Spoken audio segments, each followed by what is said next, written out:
तो सबसे पहले हम लेते हैं क्वेश्चन नंबर 25 जो कि प्रीवियस ईयर क्वेश्चन के सबसे पहला क्वेश्चन, ठीक है।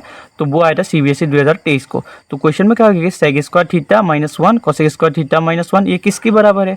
तो देखो सबसे पहले तो मैं क्वेश्चन लिख लेता हूँ यहाँ पे 25 में, सेक स्क्वायर थीटा -1 और ये आपका कोसेक स्क्वायर थीटा -1, ठीक है। ये किसके बराबर होता है। देखो इस टाइप के क्वेश्चन सॉल्व करने के लिए मैं ट्रिगोनोमेट्रिक आइडेंटिटीज यूज़ नहीं करने वाला, मैं यूज़ करूँगा तो सिर्फ इसकी PBP HSP इसकी यूज़ करूँगा, ये ट्रिगोनोमेट्रिक रेशियो।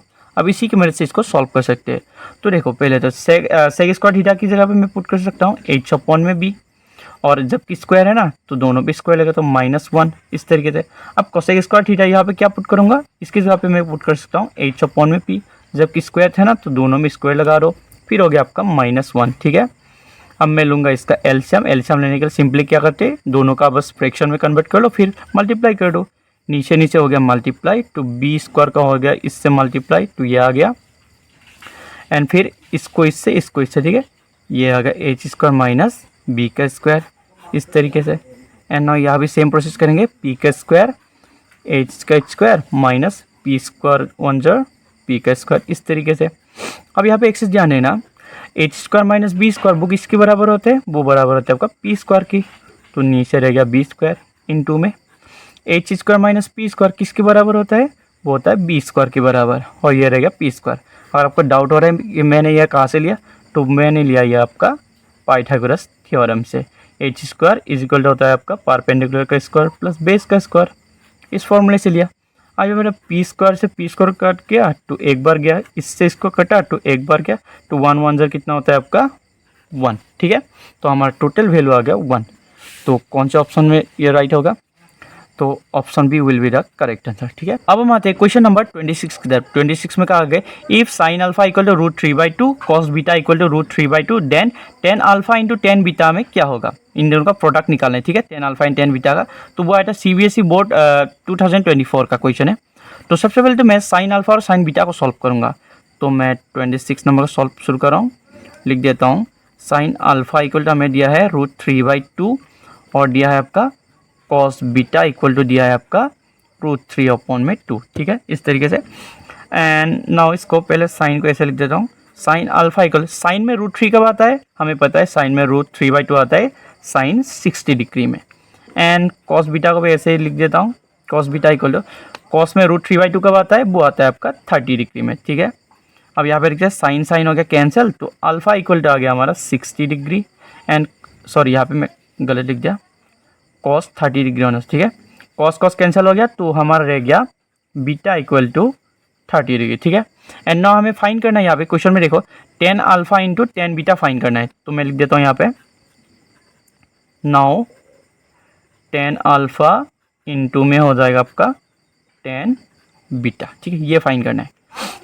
एंड यहाँ पे देखो tan अल्फा, ठीक है, tan का मतलब tan है, अल्फा का मतलब क्या है आपका 60 डिग्री इंटू tan बीटा का मतलब क्या है आपका, tan का मतलब तो tan है बट बीटा की जगह पे हम लगा सकते हैं 30 डिग्री। एंड नाउ यहाँ पे देखो tan 60 डिग्री का मतलब क्या होता है, वो होता है आपका √3, ठीक है। एंड tan 30 डिग्री का मतलब होता है 1/√3 इस तरीके से। एंड नाउ यहाँ पे देखो √3 हो गया कैंसिल, तो क्या बच गया हमारा ओनली 1, ठीक है, 1 हो गया हमारा राइट आंसर। तो ऑप्शन में कौन सा है, option C will be the our correct answer. अब हम आते हैं क्वेश्चन नंबर 27 की तरफ। 27 में क्या आ गया, if 5 tan beta equal to 4 then 5 sine beta, इस तरीके से इसका वैल्यू फाइंड करना है। यानी कि क्वेश्चन में हमें कहा गया कि जहाँ भी 5 tan बीटा दिखे ना तब वहाँ पे 4 पुट करना है। बट मैं यहाँ पे देख सकता हूँ कि हमारे क्वेश्चन में 10 तो है ही नहीं, बीटा तो है बट 10 नहीं है। तो जब भी आपको इस तरह का सिचुएशन दिखे जहाँ पे स्क्वायर तो है नहीं और साथ ही साथ आपका दिमाग काम नहीं कर रहा कि इसका सॉल्व कैसे करना है, तो ऐसे में आप सिर्फ एक ही काम करना होता है। तो ऊपर और नीचे ना दोनों में होता है आपका साइन थीटा या कॉस थीटा से किसी से भी आपको बस मल्टीप्लाई कर देना है, ठीक है, मल्टीप्लाई नहीं सॉरी डिवाइड कर देना होता है।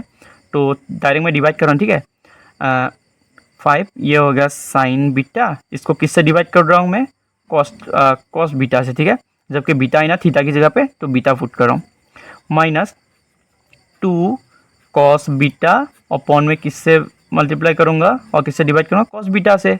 या नीचे भी सेम प्रोसेस कर दो, या फिर फाइन है और 5 साइन बीटा अपॉन में क्या हो जाएगा कॉस बीटा, माइनस यहाँ पे प्लस है 2 कॉस बीटा ओपन में हो जाएगा आपका कॉस बीटा, इस तरीके से। एंड यहाँ पे देखो कॉस से कॉस कैंसिल तो कितना जाएगा 1, कॉस से कॉस कैंसिल कितना जाएगा 1। तो यानी कि मैं यहाँ पे पुट कर सकता हूँ, यहाँ पे होगा 5 और sine theta by cos theta वो बराबर होता है बच्चों आपका tan बीटा की, ठीक है। माइनस 2 1 ज़र कितना 2 ओपन में हो गया 5, फिर sine theta by cos theta वो होता है आपका tan की बराबर, तो tan बीटा पुट कर दो प्लस 2 1 ज़र 2, इस तरीके से। अब मैं इसको सॉल्व करता हूँ। 5 tan बीटा क्वेश्चन में ज़रा एक बार नज़र डालो, 5 tan बीटा की जगह पे क्या पुट करने को कहा है हमें 4, तो 5 tan बीटा की जगह पे हम 4 पुट कर सकते हैं, -2 या भी 4 पुट कर दो +2, और जब इसको सॉल्व करोगे तो क्या आएगा 4 में से 2 गया तो 2 रह गया, और 4 + 2 हो जाएगा आपका 6, और इसको कट्टम कटाएगा 2 1 ज़र 2, 2 3 ज़र 6, तो 1/3 हो गया हमारा राइट आंसर, ठीक है। तो 1/3 कौन सा है, ऑप्शन ए हो गया हमारा करेक्ट आंसर। तो ऐसे और भी वीडियोस के लिए लाइक ज़रूर करना।